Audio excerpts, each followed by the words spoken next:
Hello, my beautiful nail babes and nail friends. Welcome back to the channel. I'm Miss NailStruggles, and I try to eliminate your nail struggles by trying all the nail things so you don't have to.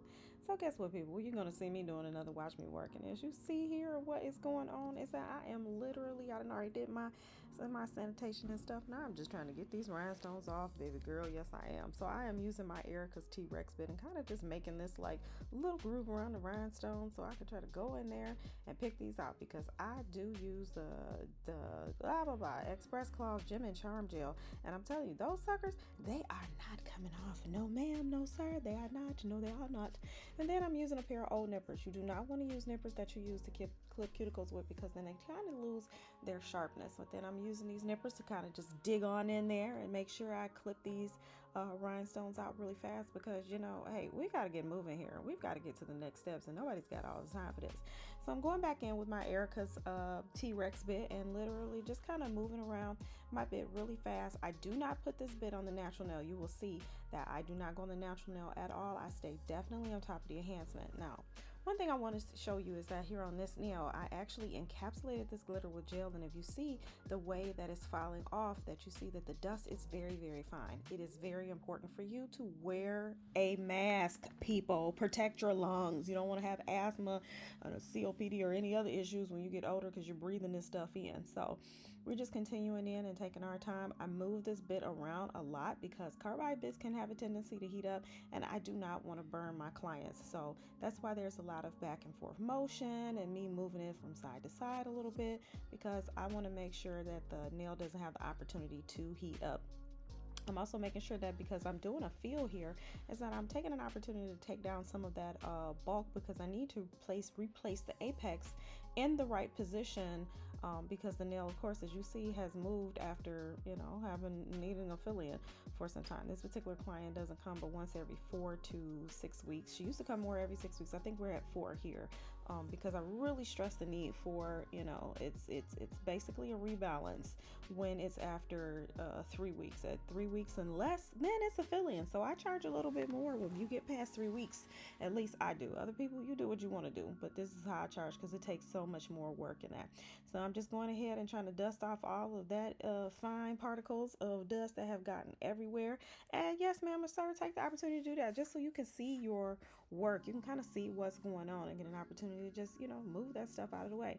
So if you haven't seen any of my previous videos, this is the point at which I go ahead and I push back the cuticle. I like to do that when the acrylic is flat, so I make sure I am not bumping, and that my tool really has an opportunity to go in all around the sides and really get that waxy substance off the nail plate. This is my opportunity to also push back the proximal nail fold, which is the actual skin that the nail needs to be pressed back on. The cuticle is just a waxy substance that lives on the nail. Now, next, after this, I'm just using a 180 grit sanding band, and I'm going in there and I'm just trying to make sure that I kind of blend that acrylic down with the nail, get the shine off the nail. You don't have to spend a whole lot of time doing this. This also helps me to take off the rest of that waxy cuticle that has grown up on the nail plate, and that I was able to kind of lift off with my cuticle pusher. And I just take the time to go around, and this is also my opportunity, just in case I may have some product like a little bit of nail polish or something that's left over that I didn't pull off from my T-Rex bit, I go in, honey, and just use my sanding band to get it all off. So I just really take the time to go around and make sure I'm blending everything in, so that when I do my fill and I replace my apex, I have a seamless transition that doesn't look like we just have humps of acrylic in that on the nails. So if you haven't already, go ahead, hit that like and subscribe button, because you know, why not? This is your opportunity. You're gonna learn a lot from me this year on this channel, and if you haven't, you just keep watching, because I got plenty of things in the arsenal here that'll help you out, even some troubleshooting. I have decided not to hide any of my issues from you. Now, this is also the point of where I go ahead and try to shorten my nails. Sometimes I actually do it with when I am removing the on the top polish colors with my clients, but sometimes if I forget, or in this case the client didn't tell me until afterwards, and I'm like, oh, okay, want to shorten it. So this is the opportunity where I do that. This just makes it easy for me, so I don't have to file it down a whole lot. I just use my sanding band real quick and just kind of take off that little excess of length that the client doesn't want, and then, you know, easy peasy, saving my wrists, saving my hands, doing all those ergonomic things that I need to do to save my body and to make things, you know, nice and tight and sharp for my client. This is Where for some people they tend to shape the end. I like to shape a couple different times to try to get that crisp shape, especially since I do a lot of on the top polish colors. So before I fill in, I really try to taper the sides of the nail in a little bit more and to make sure I get a better shape. So once I'm done with my fill in, I don't have to do as much work. It's just something that works for me, and it's just less work for me. So we're going in, we're dusting off all the nails, people. Yes, we are. You see that? Ha ha ha ha ha. We're dusting those nails off. And I swear this client makes me laugh a lot too. But I'm going in with my spray bottle with 70% alcohol. Don't use 91 because 90% actually dries too fast to kill anything on the nail. 70 is actually what you want to do is use because it helps lyse the bacterial wall to, kill what's on the nail plate. And then I'm just using a manicure brush. The links are down below in my Amazon storefront to be able to get all of that dust and that away or out of the grooves of the nail. After that, I use acetone on a little lint-free wipe pad, and I kind of just go ahead and make sure I'm doing another wipe through, because if you don't know, if you never heard me say it, dust is the enemy. Dust can definitely cause you to have lifting on your nails, and this is just another opportunity to help me get that dust out of the grooves of the nails. I am going in first with my No Lift Nails primer. This is an acid primer, and you can see I am very gently, and I am literally just going on the nail plate. You don't see me kind of saturating the whole nail. You have to be careful with this because it can burn if it's put on the skin and stuff. So I try to be really, really gentle. I know we're in 2x speed here, so I'm looking a little bit more aggressive than I usually am. I take the opportunity to just make sure I'm only putting it on the natural nail. It also acts as a dehydrator, and if you don't know, when you're using acid primer in that, you want to make sure that it dries chalky. So if it's like still really wet and stuff like that, and you see that the nail has not dried chalky, it has not dried enough for the product to work correctly. Okay, some people use it where they slapping other stuff on top of it and under it before it dries. You don't need to do that. Next, I'm going in my Young Nails Protein Bond. So you want to see that you taking the time, and I'm going ahead and you see that nail was chalky. When it's chalky, it's nice and dry. Then I go in with my coat of my Young Nails primer, which just acts like a sticky tape as an adhesive. Going in and making sure that when we have this adhesive down, that we can limit or cause like no lifting. We are ready for the feel, one of my favorite parts. I am using the Young Nails Speed Clear here because it's actually one of my favorite clears to use, especially when I am doing a fill-in, because it dries pretty fast, which I think the dry time on it is like 60 seconds. So I can actually do a feel pretty fast, as you can see here. I know this is in 2x speed, but I do a feel in less than 10 minutes when I finally get to this part. My prep is the longest part. Prep probably takes me about 15 minutes. 15 and sometimes 20 minutes to do, depending on how much work we have to do and how long it's been since the client has been in my chair.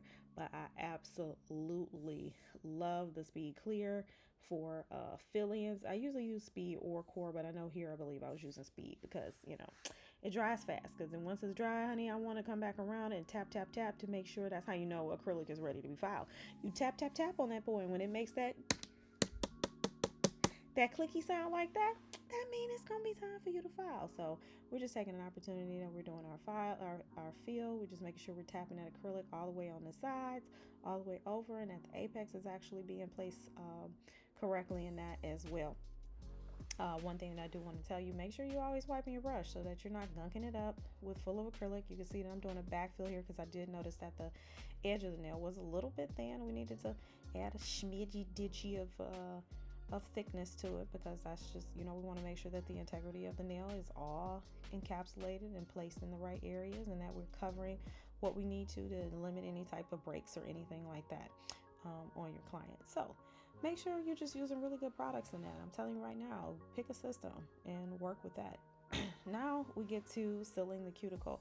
I use the Pana 5-in-1 drill bit because that's just what works for me. I take an opportunity and I just go around and seal the cuticle, because I want to make sure that acrylic is super flat, honey, because if it's on the skin, or it's lifted, or it's on top of stuff, or you didn't put it down right, honey, you're gonna have some lifting, or it has some lifting, or it will have lifted off, and then you got clients that's trying to put in glue and everything else, and you don't want that, because you don't want to look up and then they got a greenie up under their nail because they were trying to glue down your nail that you didn't put on them, that wasn't sealed properly, so they don't have a seamless cuticle. So take your time, seal that cuticle, make sure it's nice and flat. Then I'm going in again. I'm using my Young Nails 100 grit file and just kind of really just refining the shape and trying to taper the sides in, just like I said, just a smidget. I don't have to really do much because I kind of filed already before we did this fill.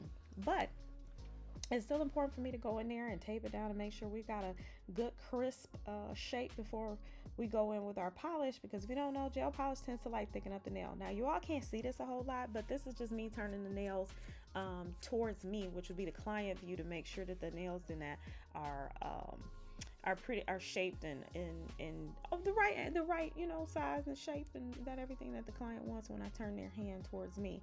I'm going ahead and using my Pro Sticks disposable file system. This is the buffer. It's 180 grit. Going in there and just make sure we are buffing the top of the nail. This just helps me to smooth out the nail, and it actually adds a smidget of texture and grit to the nail, just to make sure that when I go in with gel polish, it has something to stick to. Okay, you don't want to buff the nail too smooth. If you buff the nail too smooth, honey, that polish is gonna peel off like a negative, like a smile from somebody with a negative bank account. Okay, it goes away real fast. It just come right on off, so you don't want to do that. I thought I was using a 100 grit. I was using actually a 150 grit nail file, which is actually my preference of choice for the files from Young Nails. I do love the 100 grit file from Tammy Taylor for refining the shape, but I believe I had ran out of those, or they didn't have them nearby me, knowing me. So that's what I ended up using. 100 grit is really good, but then I also like the 152 because sometimes if I'm short for time, I can use it to buff over the top, as you see here. So sometimes it's just good to go in there. Like, if you don't want to do a whole lot of, I hate to say it, but like, to really get that shape, you got to get in there. You got a hand file, honey. You do. You can use, your e-file to really clean up some things and get a good shape in, and go in and correct and buff and file, but it's just nothing like hand filing to get that shape. Okay, so we've already did all of our filing, so now we're just going in there with our 71% alcohol. We're just making sure that we're scrubbing out those nail grooves. If you don't notice, I'm scrubbing down into the sides to really try to get that dust out of the groove. Okay, we scrub down, not just across, scrub down so that you can get it out. Okay, I just like to try to make sure that it is nice and clean, because we don't want dust in our polish. As you see now, I'm taking my towel and folding it over. This is just how I do things, so that the dust is on one side, and then when I am ready to prep the nail for art, then I kind of have a clean surface where there's no dust in my way. So we have a wonderful, wonderful treat for you all. I am using my clear jelly stamper materials today for me to be able to stamp a couple things on there. Some things I can draw, other things I've learned, it is just so much easier if my behind just stamps it on. It just looks so much better, and it also saves me some time on certain things. Of course, I can paint snowflakes and stuff, but there's just some of them for me, we paint them on. So for those of you that are drawing challenge, get you some stamping plates. Don't even try to hold yourself up. Get some stamping plates, and don't let anybody make you feel bad simply because you use the stamping plates. I am using my favorite red nail polish here. This is from Magic Gel. This is, I believe, number 31, Real Red. It is by far my favorite red. I only share this beautiful red polish with I was right, number 31. My favorite red polish with some of my favorite clients, because this is just one coat coverage. It is the most beautiful, like cherry red. It's the most perfect Christmas red. And I actually had gotten it, believe it or not, in a nail boxy, I think May of last year. And when I tell you that every time when people was like, oh, I want a bright Christmas red, and I pull this out and I use it, they be like, this is perfect. This is exactly what I wanted. Or they want a clean set of red nails. This is the red they were looking for. Now, here's what you need to know about red nail polish. For those of y'all that are beginner nail techs or new, learning to paint your own nails, paint other people's nails.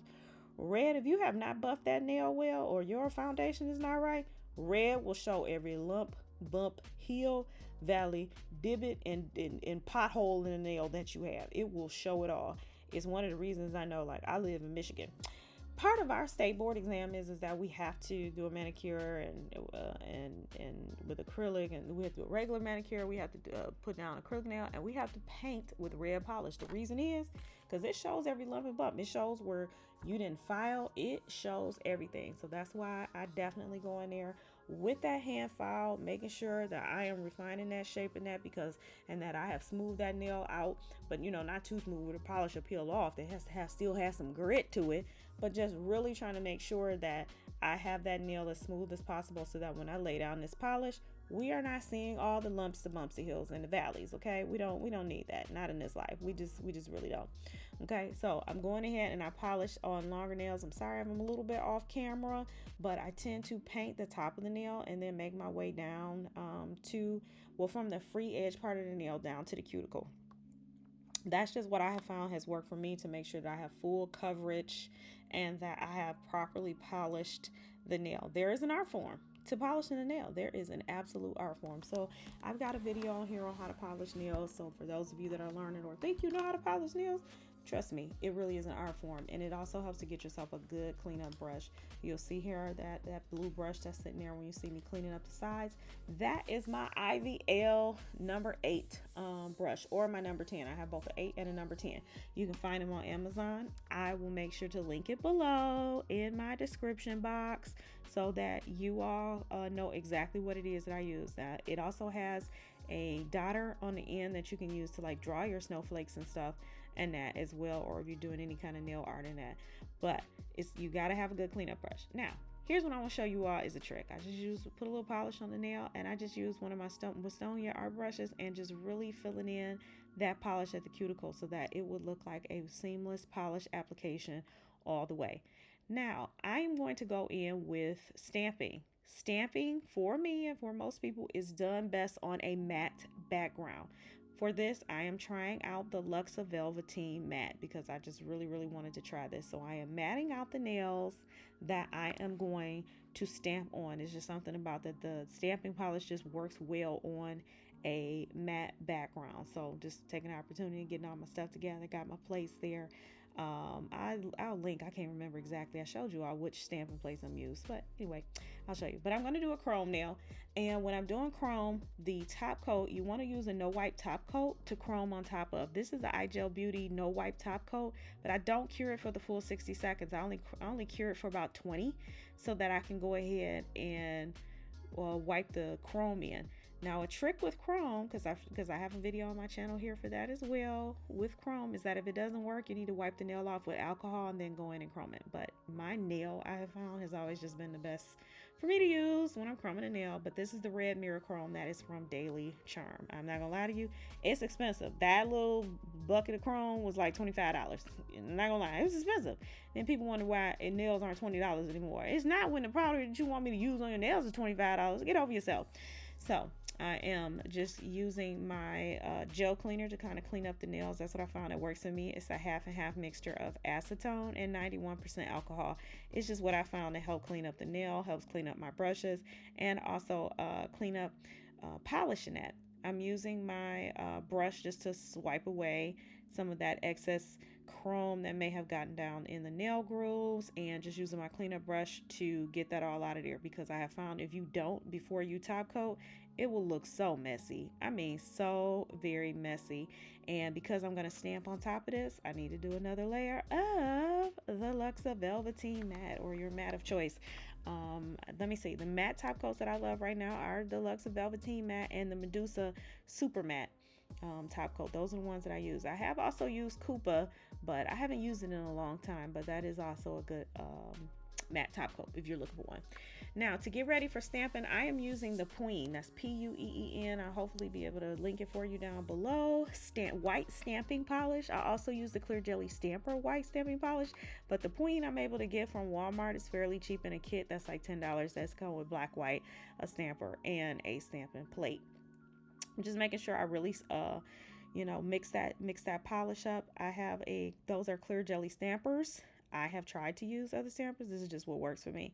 As you see, I went to go use that, and that did not come off right. And all I'm using is a clothing roll that you get from Target or Walmart as my cleaner for my, my sticky stamper for me to clean my stamper off of. I'm just using pure acetone with these Scotch shop towels for me to clean off my stamping plates. That's just what I have found that has worked for me. That's fairly inexpensive, and just using a card stamper, using my nice little stamper. I have to take off the back, please. And now, boom, people. now you have like these little candy cane stripes on a nail. But I'm gonna show you something that I did that I was just like, why did I do this? Because that don't even look right. Went and tried to stamp it the second time because I was just like, oh, okay, we're gonna put some more little lines and stuff on there. And I did, and I put it on there, and I was like, oh no, this looks like whiteout on the top of the nail. No, I don't like it. I hate it. And I ended up taking it off. Okay, and I just ended up taking it off with my acetone and alcohol mixture, and just wiped it off of the nail with one of those little Scotch Shop towels that I cut into squares, and then kind of angle my stamper and just steadily stamp. Boom, baby, stampy, stampy, stampy, just for you right there, so I can get my stamper clean. Again, I'm always cleaning off my stamping plate. I just use pure acetone to wipe it off, and that is actually a table towel. That is that white thing that I'm wiping my polishing that off. It's a table towel that's actually folded in half.